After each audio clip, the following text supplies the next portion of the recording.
걔 편식하지 마. 당근도 먹어야지.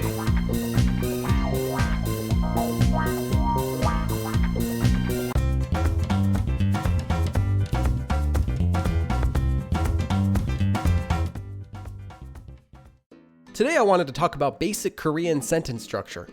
What's sentence structure? Well, take a look at this example sentence in English. Yesterday, the dog walked at night, the store too. Sentence structure is how words or phrases are put together in a language, like syntax. In Korean, it's important to use proper sentence structure, or your sentences can be confusing. Let's take a look at some basic sentence structure forms to use. First of all, English is a subject-verb-object language, meaning the subject goes first, followed by the verb, and then the object. In the sentence, I kicked the ball, I is the subject, kicked is the verb, and the ball is the object. Korean, however, works using a subject-object-verb structure. In Korean, the same sentence would therefore be organized as, I, the ball, kicked.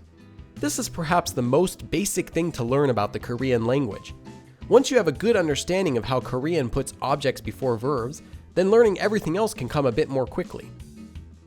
저는 과자를 먹어요. I eat snacks. Not only objects, but locations will also go before a verb. Let's take a look. 저는 학교에 가요. I go to school. This is the same order for going to a location as it is when there's something at or in a location. 저는 학교에서 공부해요. I study at school. But sentences aren't this simple in any language. You also want to say when something happens too.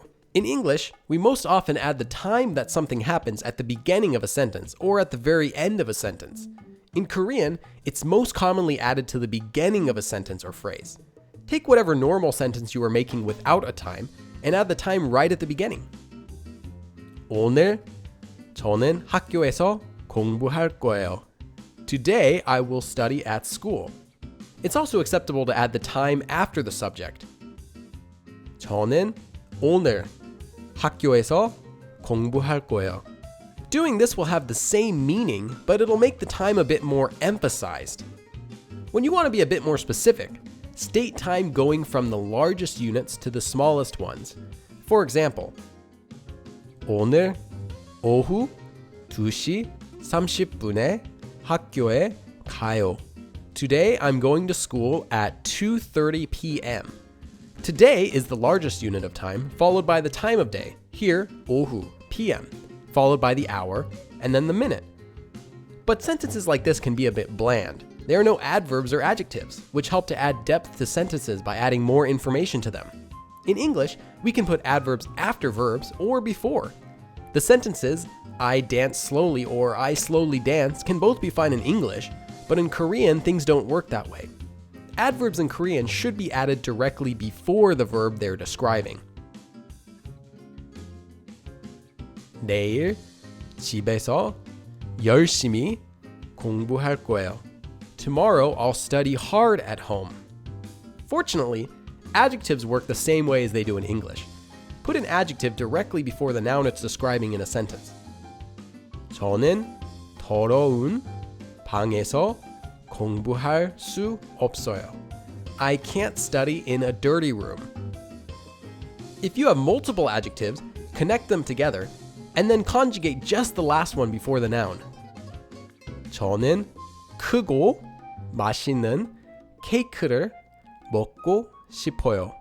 I want to eat a big and delicious cake. Well, that's all for today. You can also learn more about what we've gone over today in the PDF version of this lesson, which is available on my website. And as always, I recommend that you watch this video again and then practice by making your own sentences using what we've learned. And new videos are posted every week, so click subscribe and follow along. 그럼 다음에 또 봐.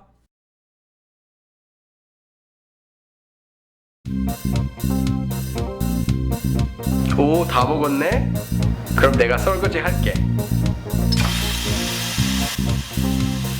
아, 뭐야? 어떡해?